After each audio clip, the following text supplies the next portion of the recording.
सुप्रभातम बच्चों, आज इस वीडियो में आप लोगों के लिए चैप्टर नंबर 12 यानी पाठ 12 सुदामा चरित्र बहुत ही मार्मिक वर्णन है, कवि नरोत्तम दास जी द्वारा रचित है। उसके पहले थोड़ा नरोत्तम दास जी के बारे में हम जान लेते हैं कि नरोत्तम दास जी कौन थे।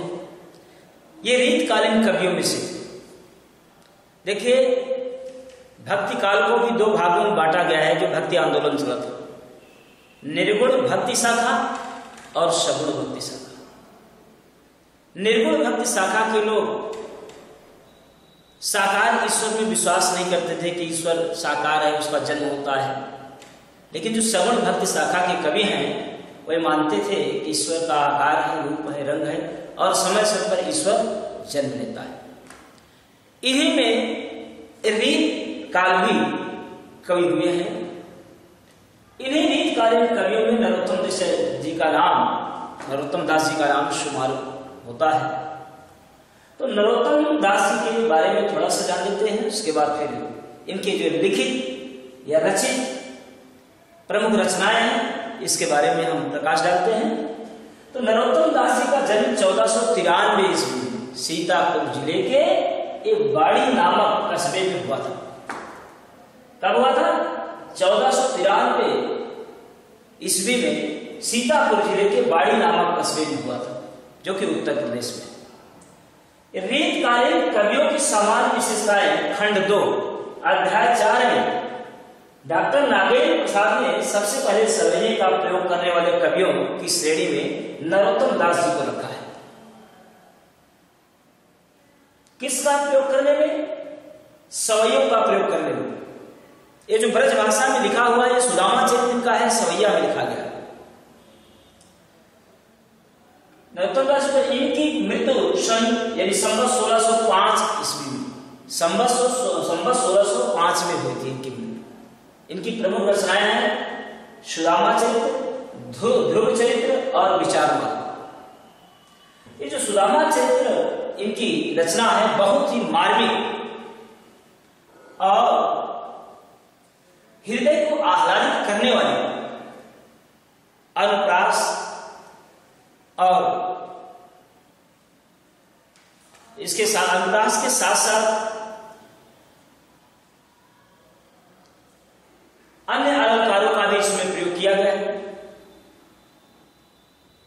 साधारण सामान्यतः ये जो सुदामा चरित्र का लिखा हुआ काव्य है ये अपने में बहुत ही मार्मिक है। चलिए हम पाठ में नजर डालते हैं कि क्या इन्होंने सुदामा चरित्र में लिखा है, किस प्रकार से यह चरित्र हमको शिक्षा दे रहा है और क्या शिक्षा दे रहा है। देखिए,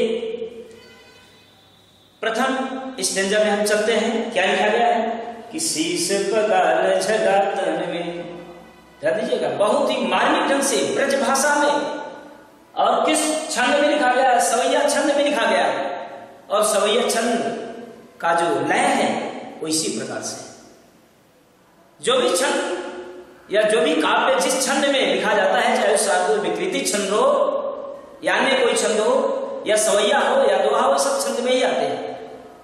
कोई अर्धमात्रिक छंद है, कोई मात्रिक छंद है, सब उसी में आते हैं। दोहा, सोठा, ये जो भी है सब छंद ही है। किस प्रकार से दोहा का लय कैसे है सब जानते हो, सवैया का लय कैसे, जरा देखिए। इन्होंने लिखा कि शीश पगाल झगा तन में प्रभु जाने को आही बसे के ही ग्राम, धोती फटी सिलटी दुपटी और पाए उपान की नहीं शाम, द्वार खड़ तुझ दुर्बल एक रहो किसो वसुधार विरामा, पूछत दीन दयाल को धाम, बतावत आपन नाम सुदामा। यानी सुदामा जी की पत्नी सुदामा जी को बार बार समझा करके कह करके थक जाती हैं, लेकिन सुदामा जी श्री कृष्ण के पास जाने को तैयार नहीं होते हैं। वो कहते हैं कि आपके मित्र हैं जो कि द्वारिका के धीश हैं, ईश हैं, आप उनके पास जाइए, जरूर कुछ न कुछ देंगे। बहुत ही गरीब हो चुके थे। सुदामा जी जाने को तैयार नहीं थे, लेकिन स्त्री हट के नाते, दो ही हट है, एक बाल हट, एक स्त्री हट। स्त्री हट के नाते सुदामा को श्री कृष्ण के पास जाना पड़ा। जब श्री कृष्ण के पास सुदामा जी उनके द्वार पर पहुंचते हैं तो द्वारपाल से कहते हैं कि जाकर के बता दीजिए कि आपका मित्र सुदामा आया हुआ है। लेकिन द्वारपाल ये दृढ़ता नहीं कर पा रहा है, धृष्टा नहीं कर पा रहा है कि ये किस प्रकार से, कैसे वेश में है, कैसे जाकर के हम वहां बताएं कि ऐसे व्यक्ति वो आपका मित्र बता रहा है। लेकिन फिर भी बार बार कहने के बावजूद द्वारपाल जाता है। तो पहले की एक वदंतियां थी कि जो भी द्वारपाल भी जाएगा तो बड़े ही अच्छे भाव में अपने राजा को संबोधित करेगा, बताएगा क्या कह रहा है द्वारपाल जाकर के, प्रभु एक ऐसा व्यक्ति आया है, कहा किस प्रकार से बता रहा है। पहले कहा शीश पगान जगा तन में, प्रभु एक ऐसा व्यक्ति आया है जिसके, देखिए, शीश पगान जगा तन में, न शीश में सिर पर पगा में पगड़ी है, संबोधित कर रहा है। शीश पगा न जगा तन में, न सिर पर पगड़ी है, न जगा तन में, न शरीर पर कोई झंगला है, कोई वस्त्र है, न जगा तन में, प्रभु जाने को आए बसे के गांव। हे प्रभु, वो पता नहीं किस गांव में रहता है, ये भी मैं नहीं जानता। प्रभु जाने को आए बसे के ही ग्रामा।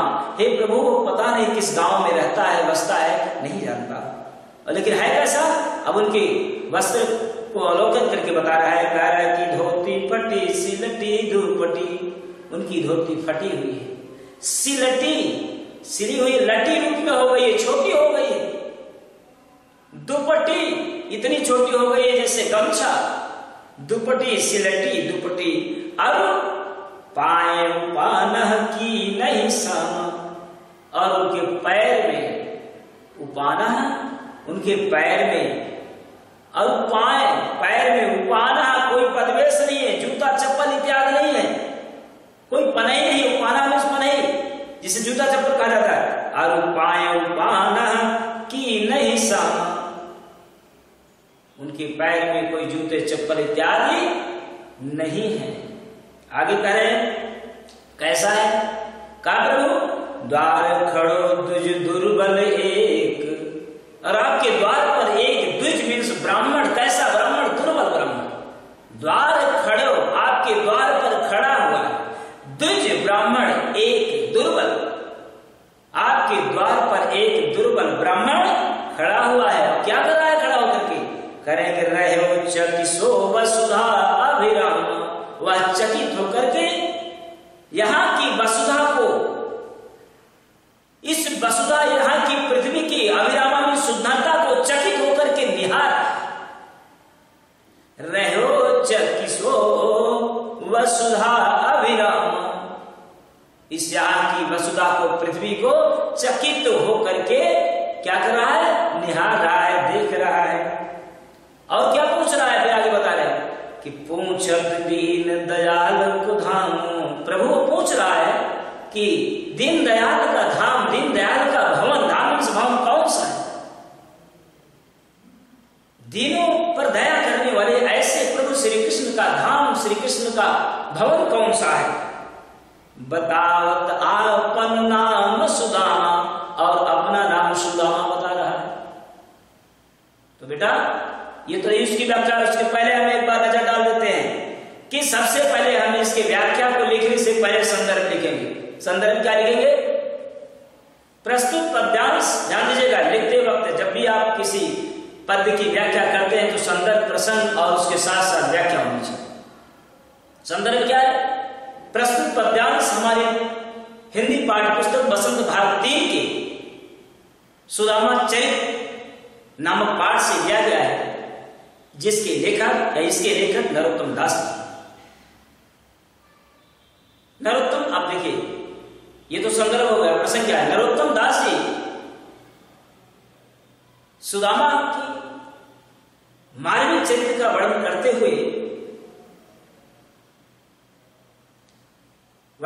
हैं कि मानवीय चरित्र का वर्णन करते हुए कहते हैं कि व्याख्या कि शीश पगान जगातर में प्रभु जाने को आ ही बसे की गामा वर्णन कर रहे हैं कि मानो कवि कह रहा है, यानी सुदामा जी का यहाँ बताया जा रहा है कि सुदामा जैसे ही वो श्री कृष्ण के धाम के पास, भवन के पास पहुंचते हैं, तो किसी पहरेदार के द्वारा वो संदेश भिजवाते हैं कि जाकर के बता दीजिए कि आपका मित्र सुदामा आया हुआ है। तो उसी समय का दृष्टांत यहाँ दिया गया है। कह रहे हैं कि शीश प्रदान जगात में, और द्वारपाल जाकर के बताता है प्रभु से, हे प्रभु, एक ऐसा व्यक्ति आया है जिसके सिर पर न पगड़ी है, न उसके पहनने के लिए वस्त्र है, न उसके तन पर यानी शरीर पर वस्त्र है। प्रभु जाने को आए बसे कि मैं, हे प्रभु, पता नहीं किस गांव में रहता है। धोती फटी, सिलटी दुपट्टी उसकी धोती फटी हुई है, सिली हुई है और लटी बन गई है, गमछा टाइप में हो गई है, और उपाना की नहीं सामा, और उसके पैर में किसी भी प्रकार का कोई जूता चप्पल इत्यादि नहीं है। द्वार खड़े दुज दुर्बल एक रहे चकिसो वसुधा अभिनामा, एक दुर्बल ब्राह्मण आपके द्वार पर खड़ा हुआ है और चकित होकर के आपके इस धाम की सुंदरता को निहार रहा है, यहाँ की पृथ्वी की सुंदरता को निहार रहा है। पूछत दीन दयाल धाम, ओ हे प्रभु, आपके धाम को, आपके भवन को पूछ रहा है, और बताओ तो आपन नाम सुदामा, और अपना नाम सुदामा बता रहा है। तो इसमें विशेष, ये तो हो गया उसकी व्याख्यान, उसका व्याख्यान, उसकी व्याख्यान। विशेष क्या है, किसका वर्णन किया गया है, विशेष करके कौन से रस का प्रयोग है। प्रमुख पद्यांश में ब्रज भाषा विशेष रूप से गीत है। छंद कौन सा है, सवैया छंद है। इसके साथ साथ रस कौन सा है और अलंकार कौन सा है। अनुप्रास अलंकार का वर्णन किया गया है, यत्र और तुकांत शब्दों को भी दर्शाया गया है। दोहा नंबर 2, पद्यांश नंबर 2 पर पहुंचते हैं। किस प्रकार से पद्यांश उसका भाव देखते हैं, उसके पश्चात पुनः संदर्भ और उसकी व्याख्या की जाएगी। ध्यान दीजिएगा, पद्यांश नंबर 2 क्या है। ऐसे बेहाल बेवाइन सो पग कंटक जाल लगे पुनि जोए, हाय महादुख पायो सखा तुम आए इतैन कितै दिन खोए। देख सुदामा की दीन दशा करुणा करके करुणा निधि रोए, पानी परात को हाथ छियो नहीं नैनन के जल से पग धोए। प्रस्तुत पद्यांश में जब द्वारपाल भगवान श्री कृष्ण से जाकर के बताता है, तो भगवान श्री कृष्ण अपने मित्र से मिलने के लिए आते हैं, और आकर के देखते हैं तो बहुत ही चकित हो जाते हैं। वे सुदामा से कहते हैं कि ऐसे बेहाल बेवाइन सो पग कंटक जाल लगे पुनि जोए, हाय महादुख पाए सका तुम आए तैन की तय दिन। हे सखा, इतना तुम दुख पाए लेकिन यहां नहीं आए, क्यों ऐसा नहीं किया। वो कह रहे हैं कि ऐसे बेहाल बेवाइन सो, जब वो देखते हैं कि उनके पैर में इतने उनके पैर फटे हुए थे, तो बेहाल, उसका हाल ही वर्णन नहीं किया जा सकता है। पग कंटक जाल लगे पुनि जोए, पैरों में कंटकों ने जाल लगा दिया। बेवाई फूटने से पैर इतने फूट चुके थे कि उनके हाथ बेहाल हो गए थे। बेहाल में बुरा हाल हो गया था उनका। और क्या हुआ था, पग कंटक जाल लगे पुनि जोए, पैर में कांटों ने जाल बना रखा था। तो भगवान श्री कृष्ण ने हाय, विस्मयादिबोधक चिन्ह का प्रयोग किया गया। हाय, अरे हाय महादुख पायो सखा, अरे सखा तुम इतना दुख पाए, लेकिन तुम आए इतने कितने दिन खोए, तुम इतना दिन हो गया क्यों नहीं आए, कितने दिन खोए, कितना दिन व्यतीत आपने कर दिया, क्यों नहीं आए। तुम आए इतना दिन नहीं आए, कितने दिन खोए, कितना दिन आपने खो दिया, व्यतीत कर दिया, फिर भी नहीं आए। तीसरी पंक्ति का वर्णन करते हैं कि देखी सुदामा की दीन दशा। जब भगवान श्री कृष्ण सुदामा की दीनहीन दशा को देखते हैं तो क्या करते हैं, करुणा करके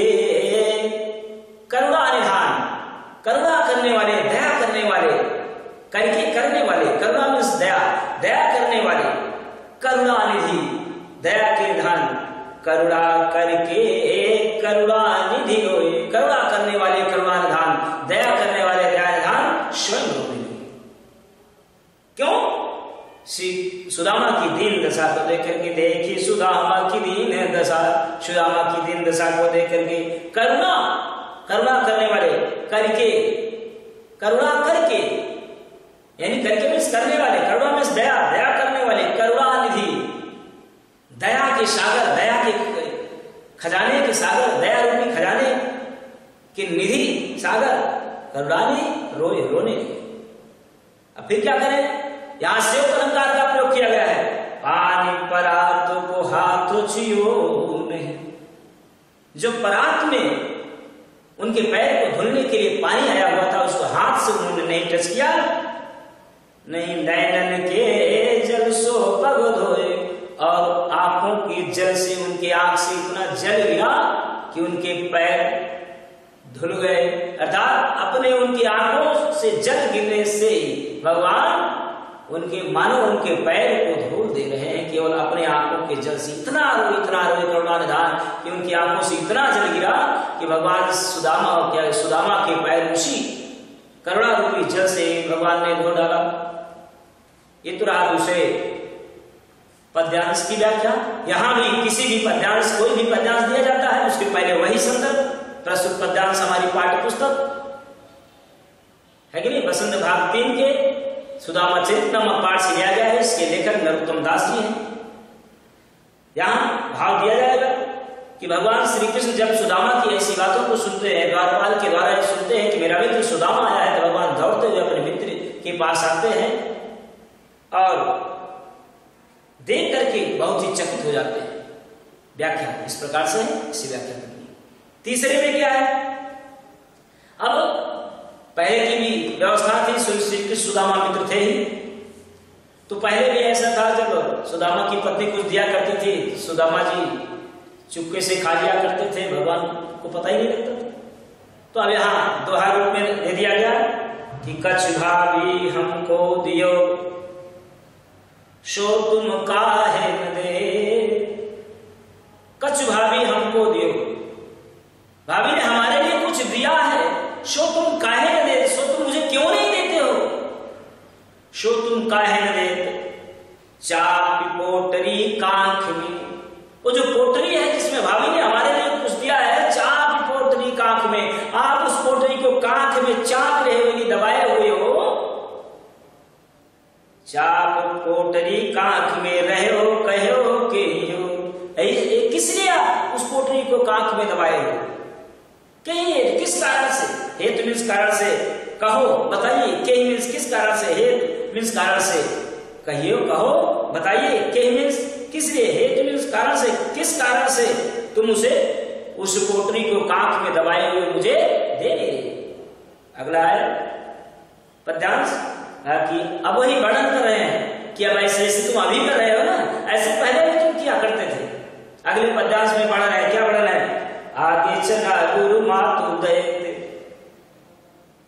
नए तुम चाबी हमें नहीं दीने, श्याम कहो मुस्काए सुदामा चोरी की बहाने में हम जो प्रवीणे, अर पोटरी कांखे में चापी रहे तुम, होलत नाही सुधारे से भीने, अपाचिल बानी अजो न तजो तुम, तैसे ही भावी के तंदुल कीने।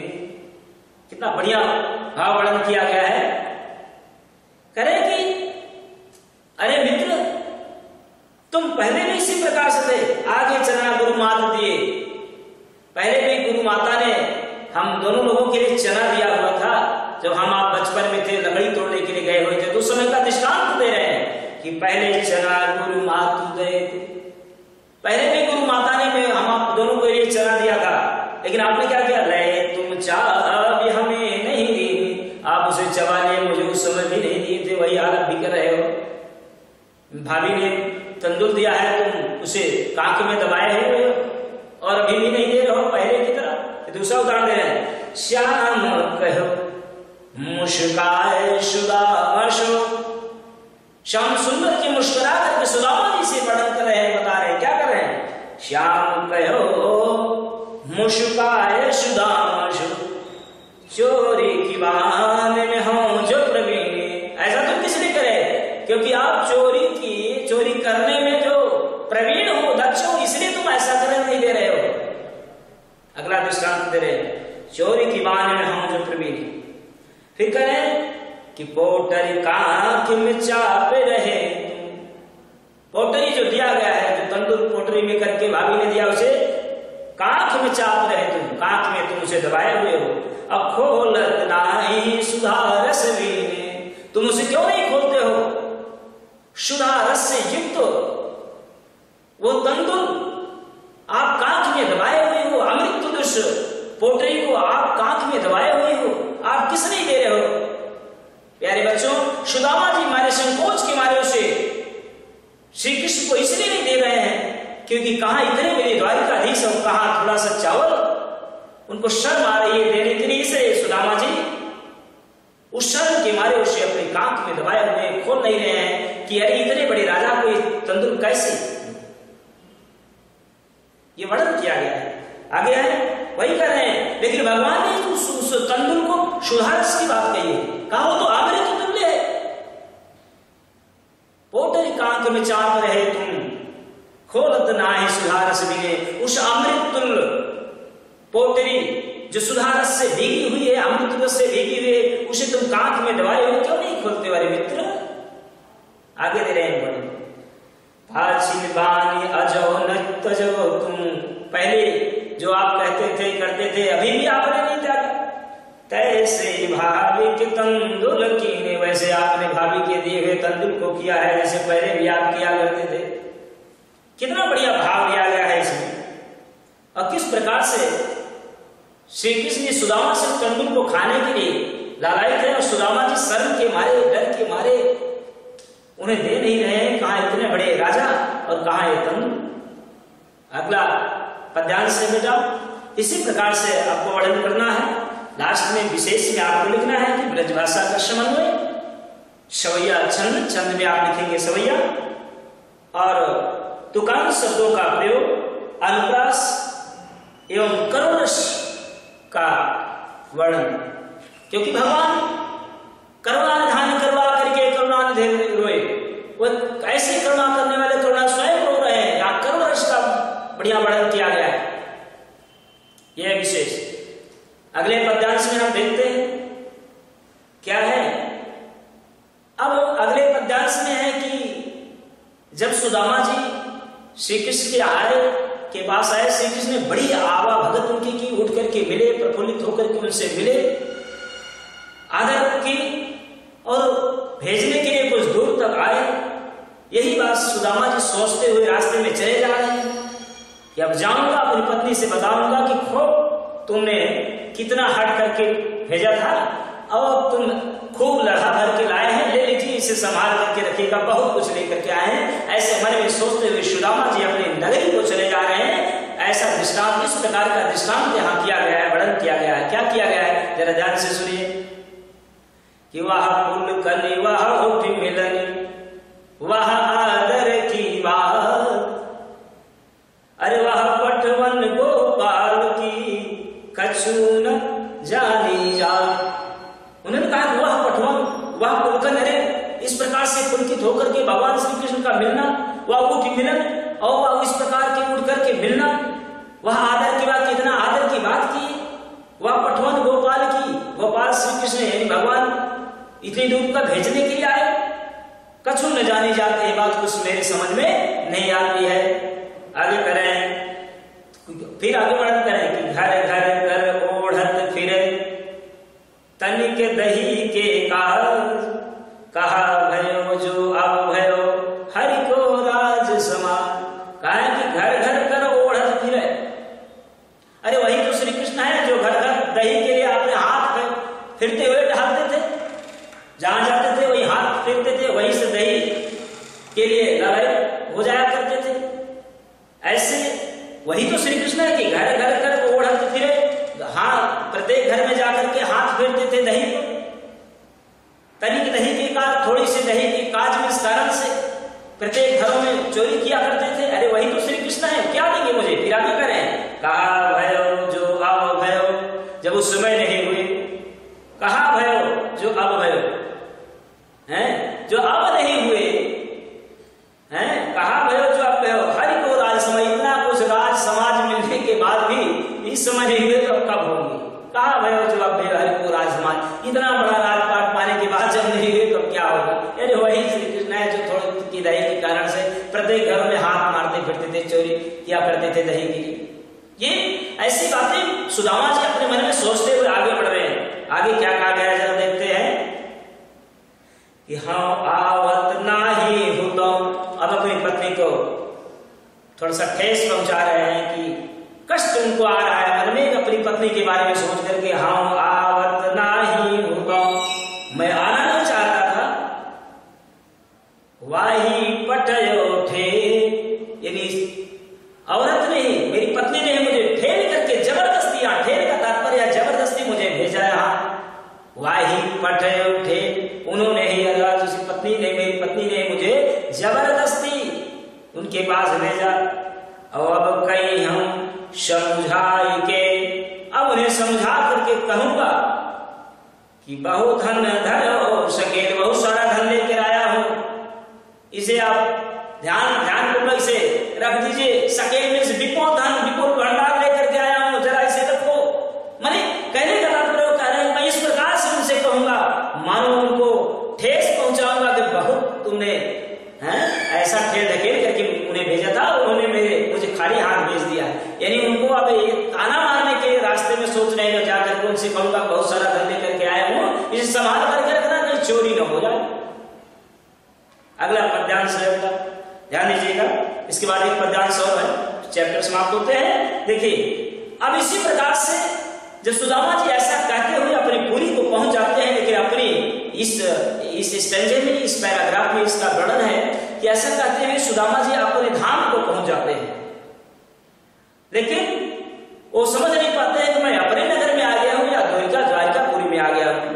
तो वही है, वैसे भी उसी प्रकार के राज समाज, राजकाज, वैसे समाज के लोग गज हाथी, बज घोड़ा, घने है कि नहीं, घनघना रहे, मन संभ्रम छाया, उनके मन जो है संभ्रमित हो गया है, छा गया है, भ्रम में पड़ गए। कह दो करो कहूं मारक भूल, कह दो मनुष्य है कि नहीं, वो आसक्त में पड़ गए हैं, कह दो मरो आसक्त में पड़ गए, कहूं मारक भूल, कहीं रास्ते तो नहीं भूल गए कि फिर कि मैं अब द्वारिका में पुनः दौड़ करके द्वारिका तो नहीं आ गया। एक एक अर्थ भी ध्यान देते चलिएगा। देखिए इस पंक्ति में है, सुदामा जी अपने गांव में पहुंच गए हैं, लेकिन वो समझ नहीं पा रहे हैं कि हमारा ही धाम है या भगवान श्री कृष्ण का की द्वारिकापुरी है। तो वही चीज वहां वर्णन कर रहे हैं, पाही ले रहे अपने वो पुराने छप्पर को, पुरानी बढ़ई को, क्या कर रहे हैं, वैश्वी राज समाज बने, गज भाजी घने मन संभ्रम छायो। वहां देखते हैं उसी प्रकार का राज समाज, वैसे घोड़े हाथी गंदना रहे हैं और मन संभ्रम छायो, उनके मन का संभ्रमित हो गया है, असर में पड़ गया है। कह दो करो कहूं मारक, असर में पड़ गए, कहीं रास्ता तो नहीं भूल गए कि फेर कि मैं अब द्वारिका आया, कि मैं लौट करके पुनः द्वारिका तो नहीं आ गया हूं। भवन बिलो क्यों को मन लोचन, भवन बिलोपन, भवन यहाँ तत्व शब्द का प्रयोग कर दिया गया, भवन का भवन कर दिया गया, भवन है उसका तत्सम भवन हो जाएगा, ध्यान रखिएगा इस चीज को, तत्सम का तत्व वर्णन किया गया है इसमें। भवन बिलो क्यों को मन लोचन, भवन में माल को विलोकते हुए देखते हुए उनका मन लोचित हो रहा है, हर्षित हो रहा है। को मन लोचन लज्जा रहा है, प्रसन्न हो रहा है। भवन बिलो क्यों को मन लोचन, असोचत ही सब गाँव मझायो, या भवन को, प्रत्येक भवन को देखते हुए मन में प्रसन्न करते हुए पूरे गांव की ओर फेरी लगा है, लेकिन अपनी पुरानी बढ़ई नहीं पा रहे, पुराने छप्पर नहीं पा रहे हैं। वही कह रहे हैं कि कह उसे भवन बिलोक्यों को मनोलोचन, भवन को देखते हुए मन में प्रसन्नता करते हुए, सोचते ही सोचते हुए सब गांव मझाया, पूरे गांव में पहुंच देखा है, लेकिन उन्हें उनका भवन नहीं मिल रहा है। आगे क्या वर्णन किया गया? पूछत पाण फिरे मन शो, पूछत पाण फिरे शब शो। यानी जब ऐसा सोचते हुए पूरे गांव में पहुंच जाते हैं तो पाणी जी क्या करें कि पूछत पाण फिरे सब शो,